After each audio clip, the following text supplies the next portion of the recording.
Gang. Swagger. What's up, everybody? Sip water.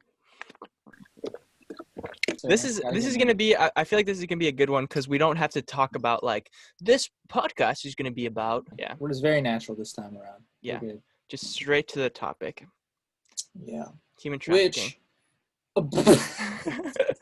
Busy Works beats human trafficking. Well, let's get right down to business. Let's not shoot around the bush here. But yeah, that topic that we were just discussing before we started the podcast was how these days, if you look on my Instagram, which the link will be in the description, recently I posted something about recording in a studio. And in the first podcast, I mentioned that my first album was on the way. Yes, and sir. That studio session was for that album. So I've gone to 3 studio sessions now, each of them around 4 or 5 hours.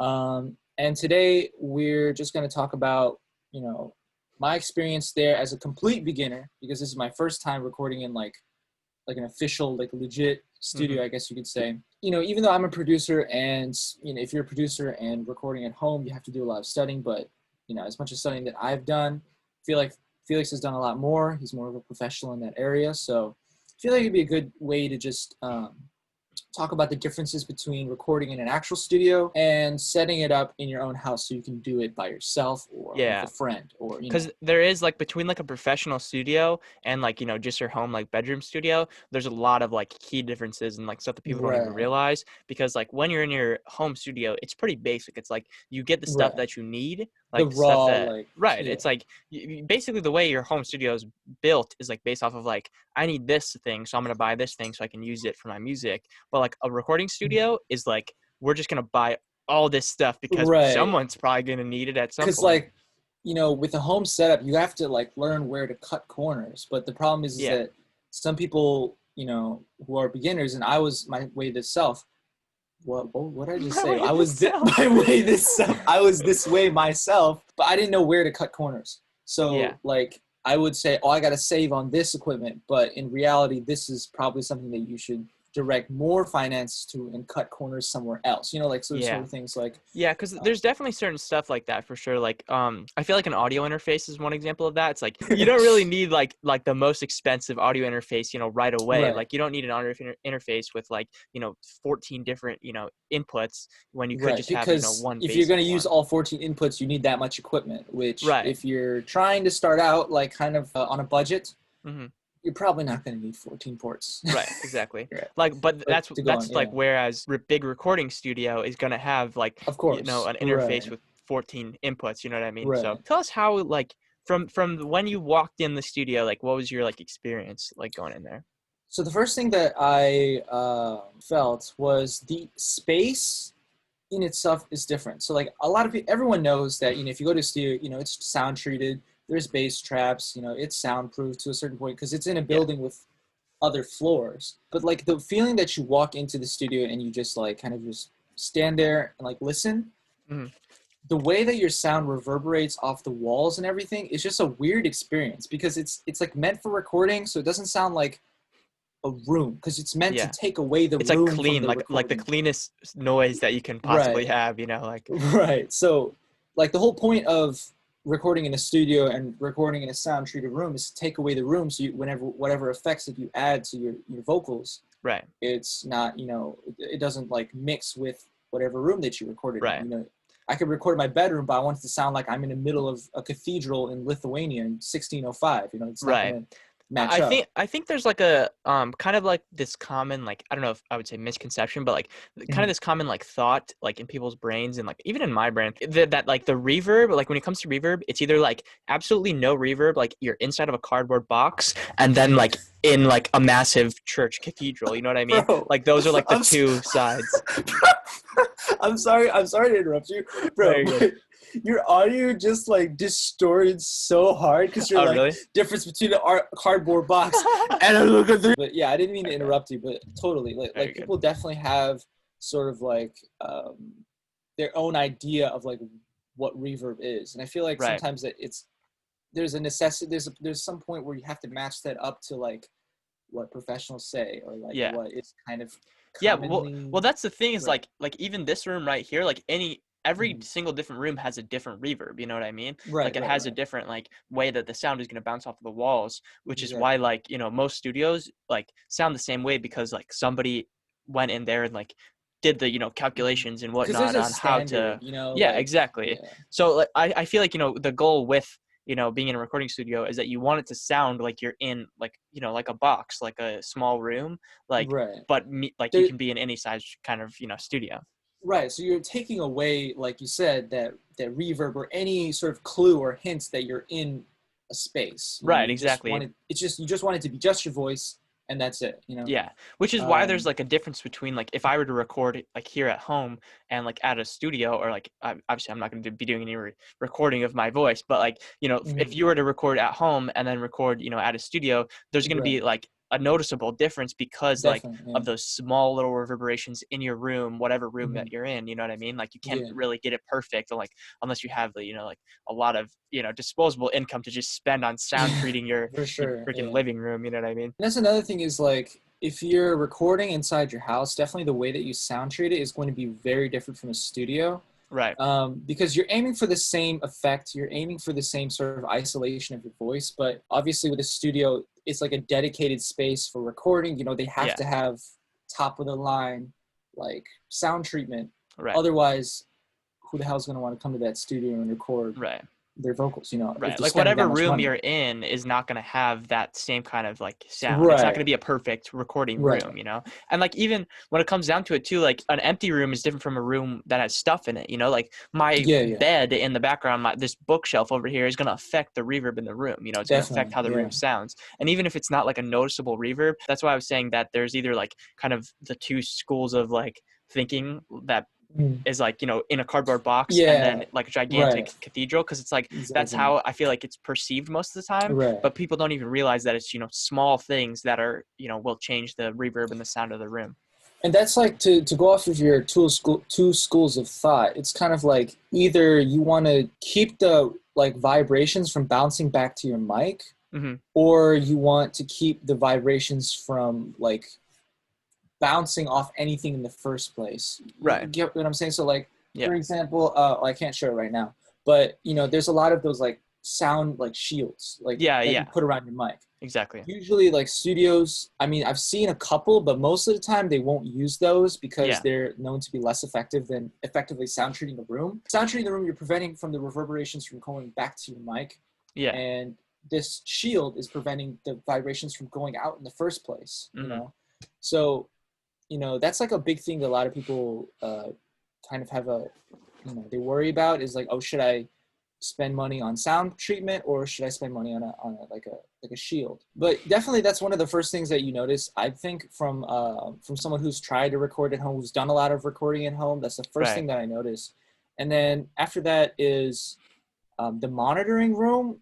Like after you record and you go into the monitoring room, Hmm. obviously the recording space is sound treated, but the monitoring room is also sound treated because you want to hear the sound that's coming from the monitors like clearly and Right. exactly, obviously. Yeah, So true. That is an important yeah. thing too, because like even people who don't like record or like their vocals at home, Mhm. they'll still sound treat the room if they have monitors and stuff, because Mhm. that affects the way you hear the sound. Right, right. Like for example, when we were recorded at your house, I always Mhm. preferred using headphones just because of the way like your basement was set up, like Dude, because I it didn't was a really like the horrible place monitors. to record. Yeah, Like true.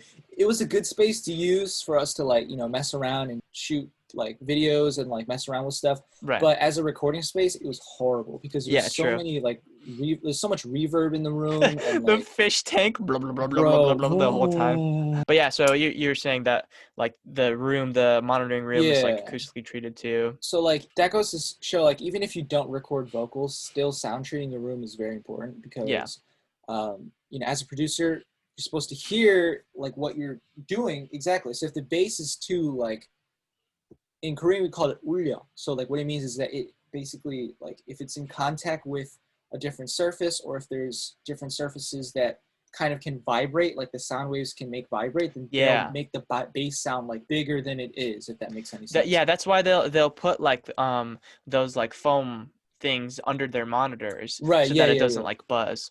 Exactly. Because it's like, you know, if you turn your 808s and you want them to be like banging, right? Afterwards, when you take out the file and you like put in your headphones, like you listen to the clip later, then you're just like, why is the 808 so weak? You know, it's like there's a lot of those times because of it made like the surrounding surfaces vibrate, that it made the bass sound like bigger. So that's why you intentionally tuned it down, which causes a problem later. Right. It So makes like, it feel like more powerful, you know? right. So like that's just like a small example, but it's weird. Like from a recording artist standpoint, like it's weird hearing your voice in that room the first time, because it's one thing when you're at home doing like a project and you hear it through your headphones, but it's another when you're like, you record, you go into a different room, you sit down, and then you hear your voice being blasted through like studio monitors. It's like a weird feeling. High quality studio Definitely. monitors. You feel like you're hearing yourself talk for the first time. It's kind of weird. I could imagine. I know exactly what you mean. Because you've seen those videos before where it's like, you know, the world's most soundproof room, and they like it's like $1 million room they like soundproofed, and like -9 decibels or some shit. Like people literally go insane like when they're in there they for can like hear more their than own 20 organs minutes. and like blood pumping and yeah, shit. you can hear your heart beating. Like that's crazy. But that just goes to show you like how powerful sound waves are, because they can travel through and like, you know, in such weird ways that like a room that's not, you know, like built specifically, like spent millions of dollars on, it'll still affect the sound. You know what I mean? Definitely. And it's like, you know, even a studio setting, you know, professional studio is going to have some imperfections with, you know, the audio, because like you just like can't be like spending that much of your budget to completely sound treat a room, you know? Yeah. One thing that I felt as someone who's done a lot of recording at home was that if you're by yourself, if you don't have anyone helping you record, having someone help you record and pressing the play and the stop button and the record button makes recording so much faster. Yeah. It probably helps your flow a lot. Like it helps you like be able to think probably clearer, right? Dude, definitely. Because it's just small things. Like if you have to redo a take, right? And say, all right, I'm just going to redo this. I'm just going to redo this. You can do it 5 times. And if you're by yourself, you got to go like, shit, you know, you got to go back, click it, chop it, go back, you know, press record, go back, blah, blah, blah, and then do this. But if you're with somebody else and you're on the other side of a wall, just be like, oh crap, you know, I'll do this again. They're like, okay, go, oh crap, I'll do this again. So it's like, it's that much faster, and it's kind of, it's like one less thing you have to worry about, you know? Exactly, right. And there's kind of a different side to this as well. If you're kind of conscious about working with other people and not really used to it, then you maybe feel uncomfortable, like, having people to sort of wait around because of you know what I'm saying? Like, it might not feel as natural too, because for a lot of people who record by themselves all the time, like, you know, because you are like technically performing in front of other people too, like so that might be like a little bit of a weird experience, like especially for somebody who has like never ever like performed in front of anybody, rapped in front of anybody, like they've only done home recordings. It might be a little weird at first, you know, because like one thing that people like, I'm sure a lot of people, maybe some people don't have this problem. But, you know, if you're getting in there and the first time, you're going to be nervous, right? Because it's a different person, like, monitoring your vocals and everything. Yeah. But plus, it's like a big thing, too. Like, going to a studio is like a big deal. Right. And you need to be comfortable in that space. And the best way to be comfortable is literally just to, like, kind of spread yourself out physically and mentally. What I mean by that is, like, walk around the studio and in the space and, like, familiarize yourself with that space. Because you know, you're going to want to make it feel like, oh, it's a safe place to practice. You know, it's some place that where like, oh, I can just kind of experiment and, you know, kind of play around. Because that's where your best performances come out, is where you feel comfortable. That makes sense. Because, the more comfortable you, like, make yourself in that space, the more comfortable you're going to feel, you're going to think, you know. So that makes sense. I didn't think that made a big difference, but listening to the recordings and of like me first when getting in there and then like the second day, such a big difference. Like you can hear it in my voice, you can hear it in my timing, my rhythm and everything, because I practice a lot, but like just that small difference of being comfortable in where you are makes it has a huge effect on your recording, at least what I found. Also just like emotionally too, like spread yourself out, as in tell the engineer that you want to do this over and over again until you get it right, because they're there to assist you. They're not there to just know, watch you perform. You know, it's their job to help you out. You know, you're paying for the session. Have some freedom with it. You know, and a lot of people, they've never heard this before, or at least I didn't hear it. A lot of people at school when we started recording Hip Hop Shop, a lot of them were nervous, actually, especially Jimmy, because you were the one recording their stuff. But when they kept messing up, they kept getting more and more uncomfortable because they felt like they were making you Right. wait and like Yeah. making you uncomfortable. And I heard this afterwards. Yeah. Obviously, they're not going to say to you, right? Yeah. Yeah. But Exactly.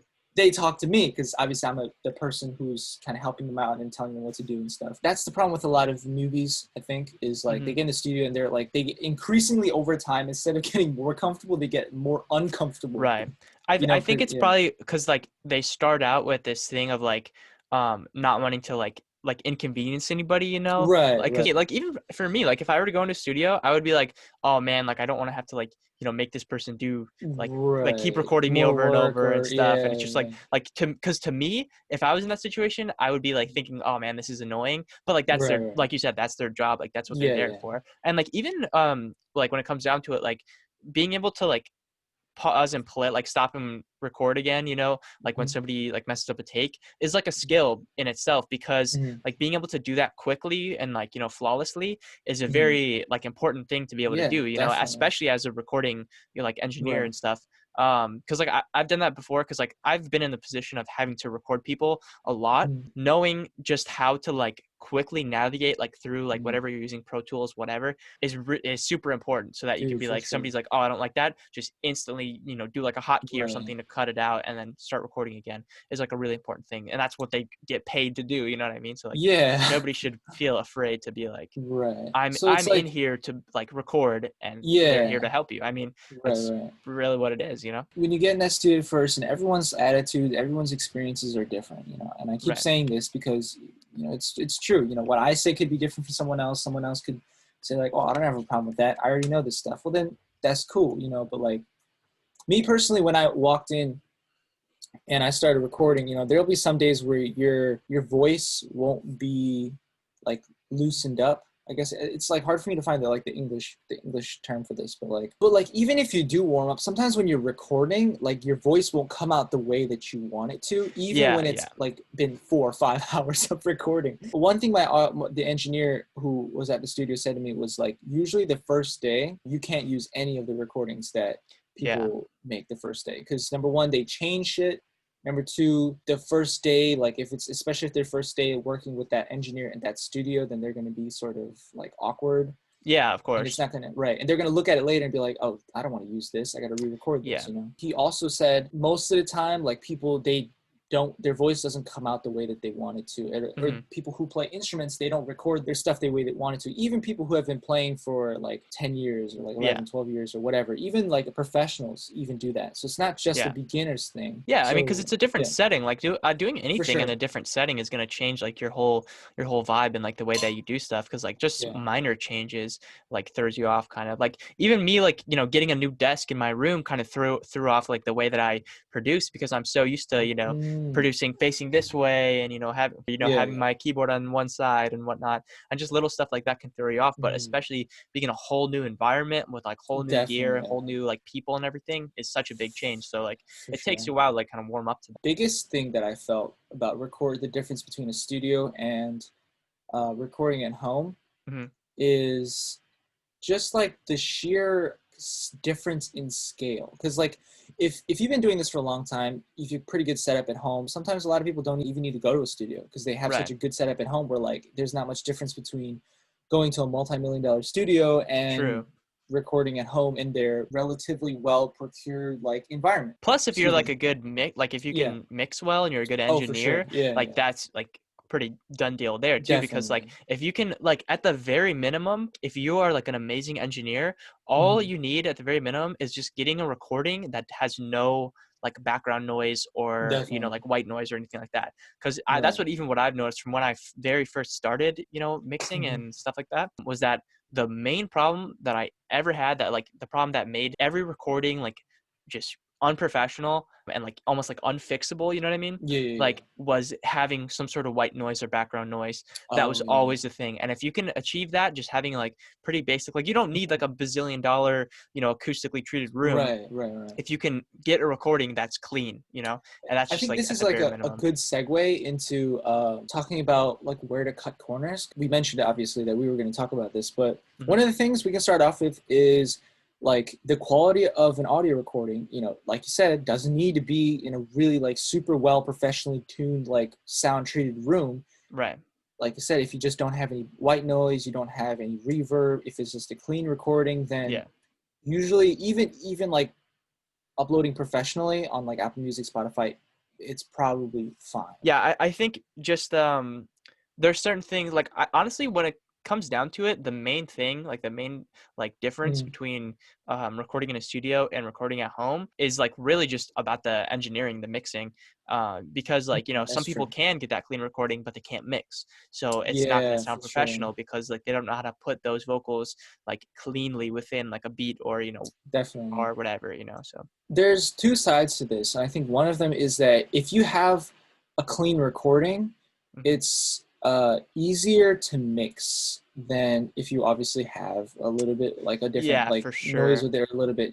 If you're not as skilled as a mixer, you can sometimes get by with at least running it over with someone who has experience, or Mhm. just spending like a lot of time and not obviously tiring yourself out. If you have a clean recording, it goes over a lot smoother. But also at the same time, if you have a like bad quality recording, no matter how skilled the engineer is or no matter how skilled that person is, Mhm. it's going to be pretty hard for them to save it as the Yeah. singer, because like a good source, like an audio source, is like the best thing for project. Like it's like It's kind of like making beats in a way. Like mm, if you make your beat with good drum samples, like good drum mhm. samples, and good plugins and stuff to start Yeah, out with, you don't have to worry about like, doing a bunch of extra shit to like make definitely. your like Right, sound cleaner and sound better, more professional because you just right, have good stuff to start with, which is kind of the same right. thing with vocals. It's like you can, toss a little reverb on a really clean Mm. recording and it'll like It'll sound good. sound like really sexy, because Yeah, like exactly. another thing with like going into studios, like you realize, like I realized, wow, my recordings really, like I was doing something funky, because like my, Mhm. even though I thought that I like kind of had like a nice environment to record, I was like, man, I gotta spend a little bit more time studying and like looking up tips and stuff. When I record, I can hear sort of like stuff in the background sometimes, like Mhm. even it could be like really small, but like you don't notice it when you're just recording at home, because you just feel like, oh, this is what it sounds like. But it could be like a small hiss that you don't realize until like you solo out that track and you're just like, Yeah. and then you can hear it. Yeah, just But small stuff.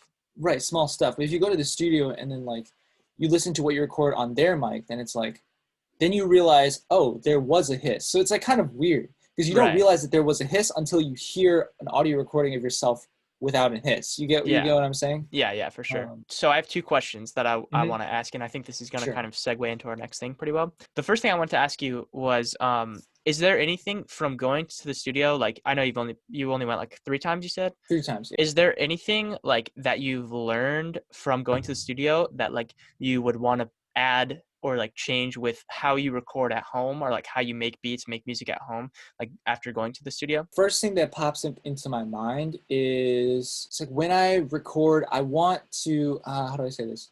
Focus more on myself than the Hmm. setup. It's Yeah. like, I feel like it's kind of like weird, because it went the opposite direction. It's like you go to a studio, you see all this nice stuff, and you're like, oh, I want to use that in my home studio. I want to kind of change it to Yeah. this. But in the end, it's like, even though all this good equipment is there, the main thing is myself. Like, Yeah, for it's sure. just me and my condition, and how I'm making my delivery and how I hear myself. You Yeah. know, so like actually, instead of going more towards like the equipment and production sort of and like setup type of stuff, it kind of made Hmm. me think, like, even though your recording is like a little bit lesser quality or it's like a little bit off or something, Hmm. I don't like that won't subtract from the fact that you just have a really good delivery, or you're just feeling yourself in that moment. So I feel Right. like that just became that much more important to me, if that makes any sense. Yeah, that actually that's an Mhm, interesting like way like of that happening because it's kind mhm, of like, like you said, some people go in the studio and they're like, oh, like I want this thing because like this would make mhm. my stuff better. But it's kind of Right. you had more of like I guess more of like a humbling experience, I guess you could Yeah, say. for It sure. was kind of like Yeah. you realize with all this stuff, the thing that really Mhm. matters is you. Like you technically Right. are the center That of the that's okay. studio. So you basically just worded what I wanted to say, but like 10 times. But Yeah. yeah, but basically that was it. Like sometimes, and it comes to this point where even me, like I don't even like I never even thought this way, but inside I must have in my subconscious, because there'll be those instances where like people will say, oh, you know, it's not the equipment, it's the person who uses it, right? Yeah. But like you know, it comes to the point where like, oh, it's because my mic isn't like $1,000 that my Right. voice doesn't come out this clear, or I it's think not. everybody kind of thinks like that in Right, some regard. It's like, right. oh man, like this would be so much better if like this was like this. And like My room is to an like shitty, so extent, it's, yeah. yeah, like to an extent, there's like some truth to it, because it's like Mhm, having like better stuff, like having better plugins, better mhm, programs, whatever, will make your process like faster, I guess. mhm. But Right, like right, when it right. comes down to it, what really matters is, you know, how you can use the tools that you have at your disposal, Exactly, which yeah. is why like I like making the LMMS videos, because it's like Mhm. that's a program where you have to be a good producer to make good Right, stuff, right, because that program, like, I mean, it's not necessarily a bad program, but it's not, you right. know, industry It's standard. limited in certain areas, is what you're trying to Right. say. So Right. it's like, you know, when you're using that, it's important to be, you know, Mhm. creative and be like a good producer all around, For so sure. that you can make quality music on there, because otherwise, like, you know, it is a limiting program, you know? So Right. yeah, like when it comes down to it, Mhm. yeah, the most important thing is you, even when sometimes like everybody gets wrapped up in the Mhm. gear and, you know, all the other Yeah, equipment and stuff. because it takes away all of that, any misconception. Because you go in the studio and like, if you make a mistake or if something doesn't sound right, then you kind of are in the position where you have no one to blame, or not no one to blame necessarily, but nothing to say that it's the the cause and effect. The cause, there's a lot of other things that could be the cause, but all of those are taken away, and all that's left in the end is just like, it's just me and how I delivered it. Right. So It's kind the of reason, like for right? like, you know, Mhm, people who play video games, it's mhm. like, oh man, I lost like because I was lagging or whatever. But Oh, like, let's say right. you put that person in like a place with like the best, you know, Wi-Fi Internet and connection. like, Yeah, they had, like yeah, the best Ethernet right, right, connection, right, you know, best controller, best monitor, for everything. sure. And it's like you have no excuses at that point, because what it really Exactly. comes down That's to, like, the yeah, bare bones, is you know? for sure. Right. That kind of, you know, turned me on my own setup where I'm like, yeah, you know, me studying and like on YouTube and online and trying to hear what other audio professionals have to say is really important, because that stuff really does matter, you know? Yeah.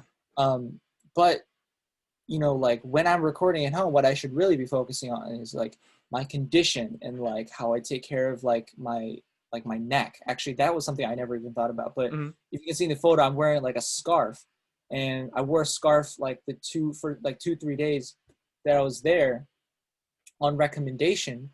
And I was like, wow, my rap vocals sound so much better because it's just a small thing. It's just like my personal thing. It just helps me like get more comfortable. My neck just somehow makes my voice sound better. I don't know why, but like maybe it's That's just my own interesting, thing. actually. That's a pretty cool But thing.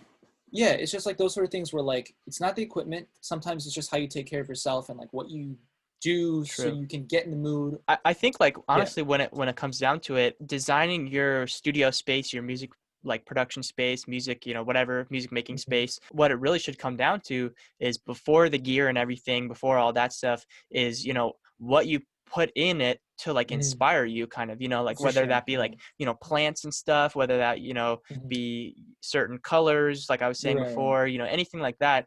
I think that is almost more important, because whatever inspires you, whatever changes Hmm. your mood, is kind of going to be the most important thing. Which brings me to Yeah. my next question, which is like, Hmm. when you're recording at the studio, was Yeah. there anything that, like, if you had complete control over Hmm. like being able to change anything, like being Yeah. able to Yeah. change the color of the room, like certain Hmm. things that are in the, you know, monitoring area, you know, stuff like that, is Mm. there anything that you would have changed to make it better for you to record, or like inspired you to record better? Bro, but that's such a good question. You know, I didn't think about that, but it's not necessarily something that I would change, but it's something that I would like to have all the time when I record. Hmm. So lucky for me, this was there, but it's not always going to be there. And I say Yeah. it, but it's not really it. It's just a person who knows you and your music very well. Yeah. Yeah. That is so That's a good important. one. And like, if it wasn't for this person, happened to be my mom, who she was at the studio and pretty much she was giving me okays, because she literally, for us, it's kind of like a little bit of a different case, because she like has listened to pretty much every type of music that's been on this planet. Right. And she knows music really well. She's listened to everything that I've like made while it's Hmm. being made. And she gives really accurate like descriptions of this and that. And she knows how I want my music to sound, which is very valuable. And for Yeah. me, when I was in the United States, that was you to me, because you Mm, knew my music, you knew my style, you knew me as a person. And yeah. that's why when I had you record, that's why we worked so well, is because you knew me personally, but Right. also you knew my music. I So think that is a yeah, really important thing, even if like somebody who doesn't even know music, but somebody who hmm just knows you as a person, for that sure, could be definitely, really a good thing definitely, as well, because they could right. see things that like even though they can't explain it like musically, they'll be able to hmm explain it in a way that pertains to you Right, and your personality. So yeah, that's right, actually right. a pretty good answer, I And think. that kind of circles back to being comfortable, because if you have that person on the other side of the mic and saying like, "Yo, that was whack," and like, Right. and shit like that, then you're like, "Oh, really, man? Like, ah, shit. All right, let me try that again." Like Yeah. it becomes that, instead of if you go like lone wolf, or you have just some like acquaintance friends, type of homies that maybe come around the house once Yeah. in a while. But like if you have them sitting there, it's a difference between like, "Bro, that was whack. You don't do that again," and like, Hmm. "I think that was good. Yeah, that's Yeah. fine." And then you're like, well, if everyone gives the okay, then I guess I don't have to do it Right. again. Even though you kind of feel like, but well, everyone said it's all right. So I mean, Right. but That's why it's like good to have people also that are like people that will, you know, we're call not honest. necessarily call you out. Yeah, people that are just honest about hmm everything, and like people who will like if something is not the way that they like it, or something is hmm not the way that they know that you like it, like hmm they'll be able to say that and be able to communicate that with you, Right, because right, otherwise, like if you just have everybody telling you, yeah, that's good all the time, you're never going to improve, you know what I mean? right. Because you improve by, doing things wrong and learning how to do it better. So, Recording and making music, even though people can talk all day long about how they can do it at home alone, mhm. they can set up their own studio, their own mic, they can produce their own thing, lay down their own vocals, release it by themselves. Even though they talk about all that, in the end, you need people in this process. Like you can't Right. get lost in just like, oh, I can do everything by myself, and kind Right. of that's like be a control freak about it. You kind of know what I'm Oh saying? yeah. Like, but the problem is that a lot of people, they don't know how to pick the right people. Yeah, for Right? sure. And Yeah. people like just picking people in general that hmm just you kind of like mesh with, you know what I mean?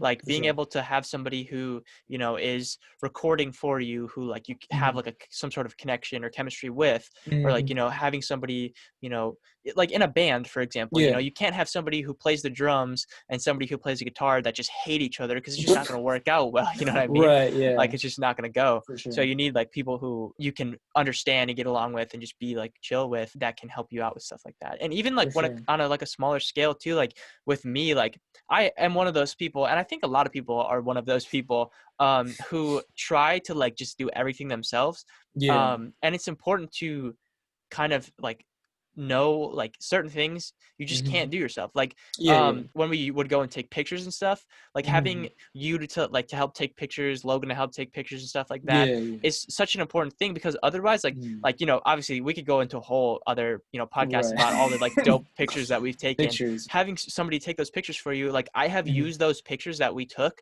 for so many things, like I still use them in thumbnails like to this day. Yeah. Yeah. Like I still like all the Instagram pictures that have ever been hmm taken have been taken by you guys and like sometimes different Yeah. people.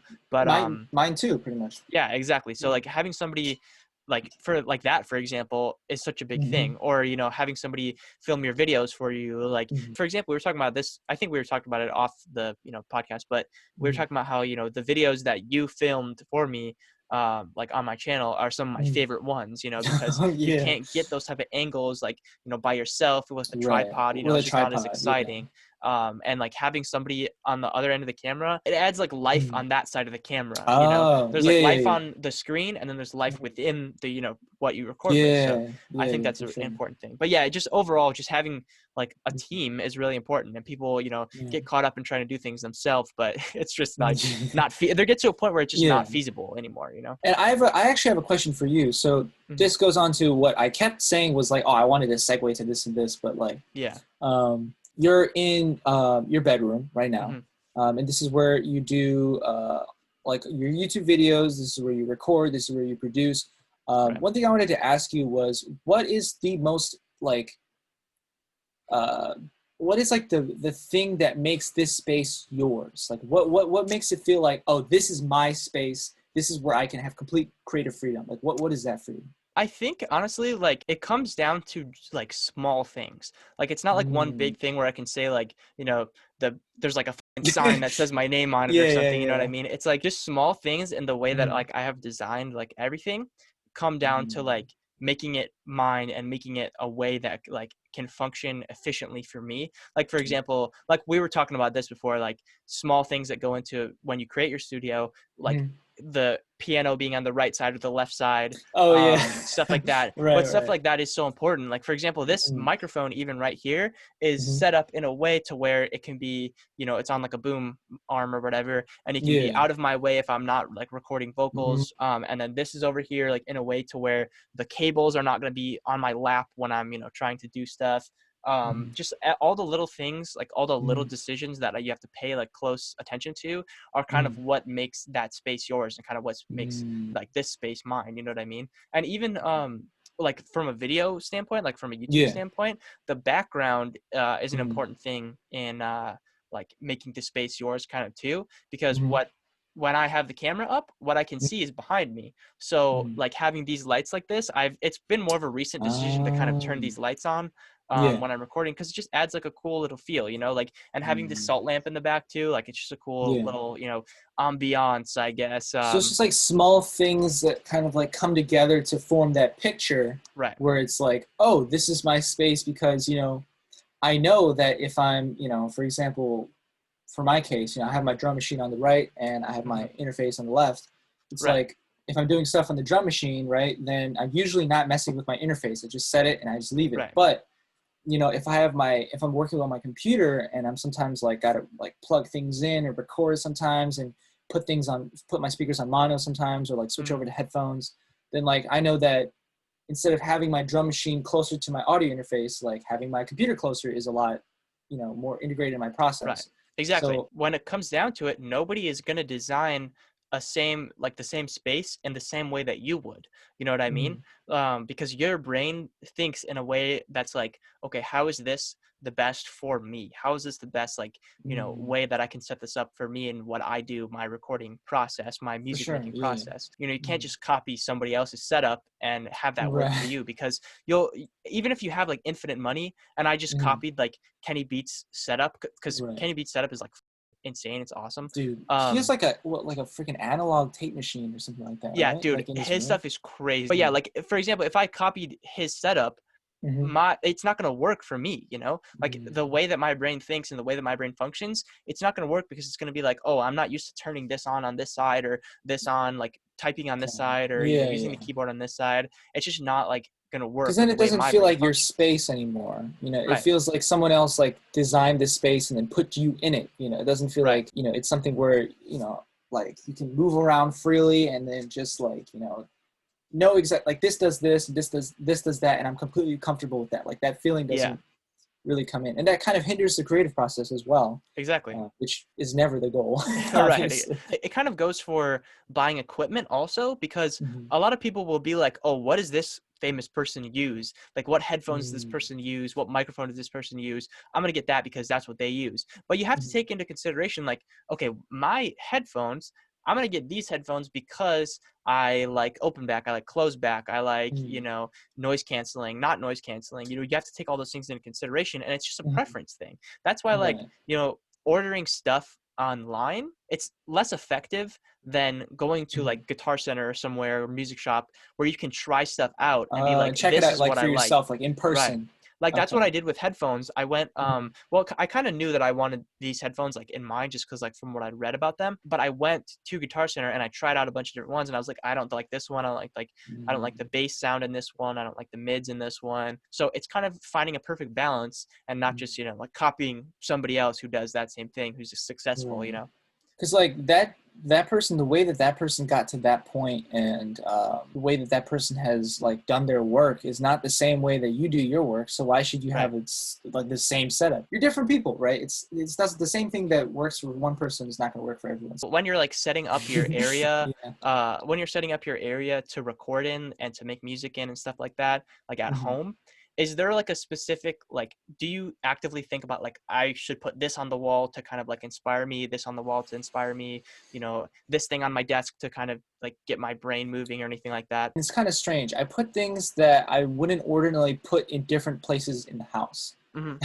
And the reason why I do that is because it's separate, like, because sometimes you don't have the freedom where like you have a dedicated room to making music, because not many Hmm. people have like a dedicated music room. Everyone has their own story, but one thing that the reason why I say I put things here I wouldn't put anywhere else in the house is because it makes, even though it's in the same room as the dining table, like the what's it called, the dinner table. Oh, it kind of like designates it as its own Right. area. Yeah. Yeah. So like it doesn't leak into like my living space. Yeah, that And makes sense. because like if I'm stressed while I'm making music, obviously nothing that great is gonna come out while I'm here. Maybe Yeah. once in a while, but like, you know, if I'm really like, hunched over and like, oh, like tense, Yeah. nothing great's gonna come out. So if I need a break from that, I could walk 2 steps and sit at like my dinner table and Hmm. like watch a video while I'm like eating some snacks or some shit. Right. And that would make me feel better, and it makes me feel like I'm taking a break from my music, right? Yeah, for sure. So it's kind of like small minifigures that I collect while I'm like walking around like at different stores and stuff. Like, oh, that's Right. cool. I like that. That's fire. You know, I put those up.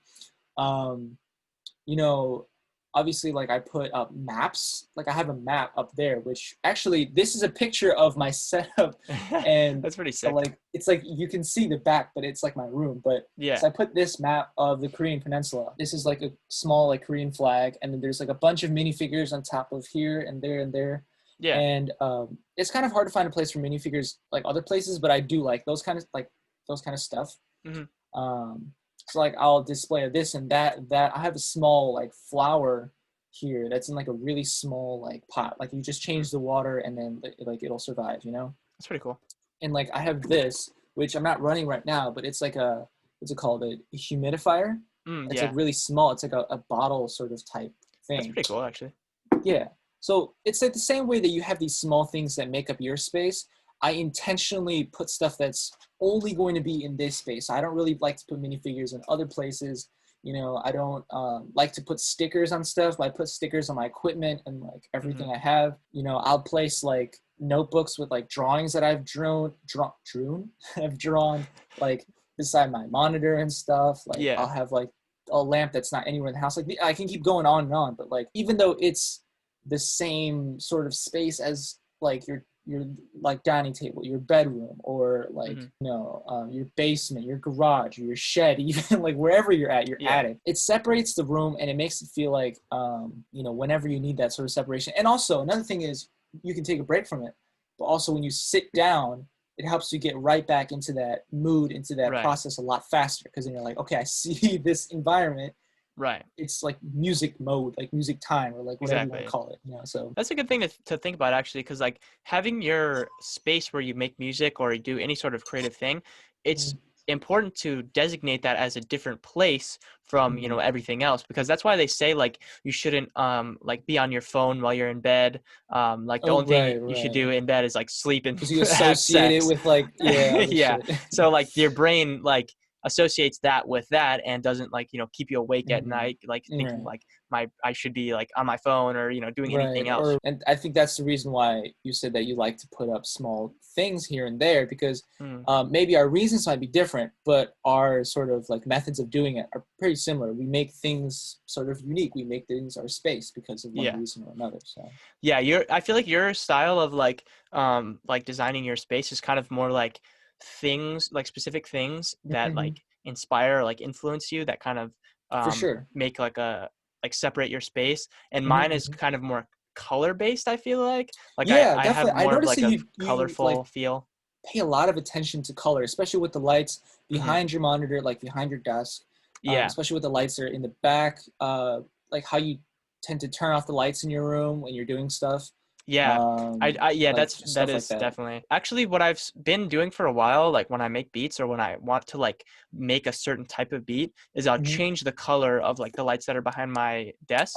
So Oh like yeah. because I used to just have them run like as like a fading like through all the colors, but I Hmm. stopped doing that because I feel like it adds like too much of like a differentiating like moods. So what I've started doing is like if I want to be like more alert, like kind of like more like a tentative, I'll Yeah, change yeah. it to yellow. Change Yeah. it according to your mood, so that Yeah, you can exactly. pretty much express yourself and how you feel better. Right, Which is like exactly. complete. That's yeah. That's completely. I completely understand that. I'll have it be like purple or blue if I want to be like more creative Yeah, and like yeah, get for more sure. ideas flowing. And honestly, noticed that when I've done that, when I've been like changing the mood to how I want to kind of be perceived, or like how I want my music to be perceived, Mhm. it's helped me kind of like flow a lot smoother Yeah, yeah. while making beats and stuff like that. And this is like, it comes to the point where we've pretty much found like kind of small tips for our own setups, right? Wherever we Yeah. go, we can pretty much find a way to customize it in a similar way. Hmm. But it comes from just trial and error and just like doing this for a long time. Because even though Yeah. like compared to professionals and all that, we haven't been doing this for a long time per se, Yeah. but we've been doing it for like a while, like Yeah, for sure. the more like we focused a lot on it and like on our craft, I guess you could say, Yeah. and like making music, and we just like kept going. And while we kept doing that, even though we pretty much put a focus on the music, all this stuff about our setups and equipment and this and that just like naturally came along with that. Like you Yeah. said in the last podcast, you kind of have to be a nerd about what you love in order Right. to really like get into it and be, like productive and good at it. Yeah, for sure. And So also yeah. I think like it comes down to really just knowing yourself, and like being kind of like almost like being one with yourself, because you For kind of have sure. to know Yeah. how your brain thinks and how this thing is going to affect how you feel, how you think, how you Right. perform, you know what I mean? So like Yeah. it's a lot of it is just, knowing who you Because are. there's a lot of people who are like, they'll know that about themselves, and they'll be like, oh, like, if I do this, it's gonna make me feel this way, right? Yeah. I just got to make sure I don't feel that way, and then they'll try to take Mhm. that approach where they're like, oh, I'll make this so it doesn't matter. Mm. But the problem with that is that it's going to matter because you think about it anyway. So Right. the best part about that is like you got to know that it makes you feel that way. So either if it's a good thing, you can do it more, or if it's not a good thing, then you know how you'll act. So it's kind of like you can distance yourself from that by either not initiating the action before that in the first place, or like, you get what I'm trying to say, right? Because Yeah, it's yeah, yeah. like, yeah. One last thing before we wrap it up. Let's talk about your sponsorship, because we were literally Oh just yeah. talking about this before we started the podcast. So there's two things at the moment that I want. I want a bass guitar, and then I want like a drum, like an acoustic drum set. But I was like, all right, it's too much noise, so might as well look into some electric ones. Watching some reviews on some like affordable ones, and I found one review for this drum kit, and this guy was like saying how he reached out to the company to see if he could do like a review video. And they were like, yeah, sure. And I noticed the guy had less subscribers than I do. So I was like, Mm-hmm. all right, let me reach out to the company and see if they want me to do a video. And so I reached out and I said that I could do a video, and they're like, yeah, we're interested. So yeah, they're going to send me their drum kit, which is pretty dope. Whoa! Yeah, you're like, And whoa, as if I didn't already tell you. yeah, it felt like it was really worth mentioning and talking about, because it never hurts to ask. It really doesn't. True. And I feel like it's as you're going along in your path, and everyone has their own, but as you're going along, you never know like your progress. I feel like you never really know, so it doesn't hurt to ask. It doesn't Yeah. hurt to ask. It doesn't hurt to maybe put yourself in a little bit of a vulnerable position, because you just never know. Yeah, for sure. Um, That's kind of the thing with like, being a producer specifically, but also being a rapper. This applies too. Like reaching out to people to do like collabs or to like make mhm. beats for certain rappers. Like you should never be afraid to do that kind of stuff, because like at the end of the day, like how else are you going to get in touch with them? Like people For aren't going sure. to come to you. Yeah. It's like talking to girls. Like girls Yeah. aren't just going to come to you. You got to like talk to girls. You know what I Oh, mean? this It's like is some quality time advice with Fizo right here. Yeah. Getting But yeah, just in general, it's Mhm. like if you want something, you have to go get it. You have to, For or at sure. least make an effort in that way, Mhm. because like it's not just the world's not gonna fall into your lap. You know what I mean? Right, So right. yeah, never be afraid to ask for something if you like, especially if you can provide somebody a benefit and they can provide you a benefit. It's that whole like, don't ask companies to help you, ask them how you How can you can help help them. them? Yeah, Right. Yeah, it's exactly. that. Yeah. Yeah, for sure. It's like a big thing. It's like, and a lot of people think like they can just reach out to like whatever rappers and stuff, but like you kind of Mhm. have to reach out to people who share a similar style with you, Right. or like share like a similar kind of Because you whatever, have to have an similar vibe. idea. Like it has to stem from an idea. Otherwise, Right. if you just go in blind, like, bro, help me out. Like, I'm kind of like underrated right now. Can you Yeah. like post something? But like, no one's gonna do that. Let's be honest here. Yeah. Like, And when you think about it too, like the DMs that get ignored are the ones where it's just like somebody being like, yo, we should collab, blah, blah, blah.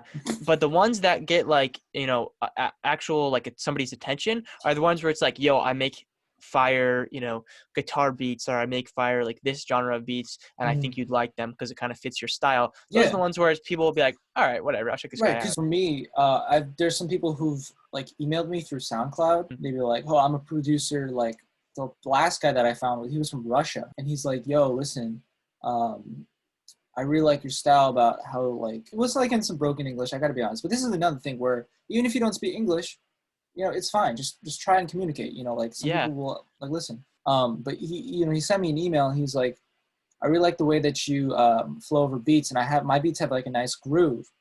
That's like my special thing.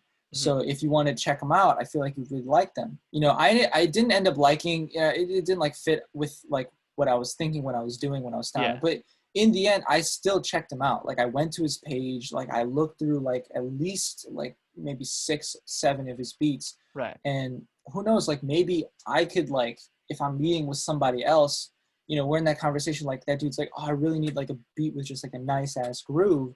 Then Mhm. you're like, oh, I had this one producer, he doesn't mesh well with me. Why don't you go check him out? So it's Yeah, kind for of like sure. this domino, even though I don't check him out, but it's because he reached out to me. He's like, yo, listen, this is my thing. I have this idea. Maybe we could work together, like, Yeah, and I feel like that's the sort of mentality that, will get people to at least listen to you, for sure. even if they don't work with you, for And sure. that's really all you need. Like because when you think about it, like imagine in that situation, you were that guy sending out Mm-hmm. that email or message or whatever, and you in that situation is like a big label or like a big rapper. Mm-hmm. All you really need is somebody, like the right person, to just Mm-hmm. pay your music like this little bit of Mm-hmm. attention. Because Yeah, if your stuff is good, like if you're a really good producer or rapper or whatever, for like sure. that little bit of attention from somebody who's Mm-hmm. important can Well, be a pique their huge game interest. changer. Yeah. Yeah, exactly. So like that kind of thing, like if you catch somebody's attention like that, like Mm-hmm. that can be a huge thing for you, because like just catching that person's attention, like that's why a lot of Mm-hmm. people, like there's great producers out there, like amazing producers, but they're Mm-hmm. completely unknown because they don't ever reach out, or they don't ever Right. get their stuff out there, like they don't ever upload YouTube videos or anything like that. So like Mm-hmm. there's no way to know if you're not Yeah. getting pushing your stuff out there. Like, let's say you make cups or something, you're not going to sell Mhm. cups if you don't go out there and be like, hey, buy some fucking cups for me. You know what I mean? It's for sure. Like sometimes, as long as you're not rude, sometimes you Mhm. got to push things in people's faces. Like Yeah. you got to put yourself out there. Otherwise, you're the one who makes change happen. Change doesn't happen for you, if that makes any Yeah. sense. So, Yeah. I mean, until you get to a certain point, people aren't going right, to notice you. You know what I mean? Like right, until you right, get to a certain point of like having like this much clout or whatever, like right. people aren't going to come to you. You have to go to other people, and that you Yeah, kind of build up from there. And then eventually, people will come to you. You'll for like, sure. for it works for like being on YouTube, sponsorship Mm, deals, or being a yeah. producer, like rappers will come to you if you're a big enough Mhm, producer. Same thing with, being a rapper or doing anything, mhm. literally applies to anything. But I think on that delightful note, probably wrap this podcast up. Yeah, for sure. Um, yeah, I had a great time talking about today's topics. I feel Me like too. it's really like it has a lot to do with what we're doing like currently, which Right. what I think makes it so fun because we're in the moment and we're talking about it at the same time that we're experiencing it for the first time Yeah. for ourselves. Yeah. So I think that's what makes it just such a more entertaining thing to just talk about and probably Yeah. discuss with the rest of whoever's watching. And that For can be sure. a really insightful thing. Like I think the whole studio talk thing, and obviously we could have went way more into that, because like Oh there's yeah, like a for million sure. things you can talk about with the studio. Like that could be a really important thing for somebody who is a beginner, or like even has less experience than we do, going into a studio, because there's a lot of people that will just book studio sessions like before they even really practice at home or anything like that. So it's a Mhm. really important thing sometimes to get a perspective of somebody who's like just like you, like Yeah, somebody yeah, who's new at going into a studio or new for at doing sure. this Yeah, thing. It's like important to know that like you're not alone in that situation. Like yeah, for sure. somebody's been there before in the Right, exact situation exactly. that you're in. Yeah, and on that, I think we'll wrap it up for today. Hope you guys enjoyed Yeah. watching. We'll be back next week with another episode. Bezo, check out his Instagram, his SoundCloud, his YouTube channel. All links in the description. Same things for me, except this is my MySpace, YouTube. Yeah, Facebook, Tinder. but I don't have a YouTube channel, but I do have an Instagram and a SoundCloud. Please make sure to check those out. For sure. And we'll see you next week for sure. Yeah. Bye. How the fuck do I stop recording?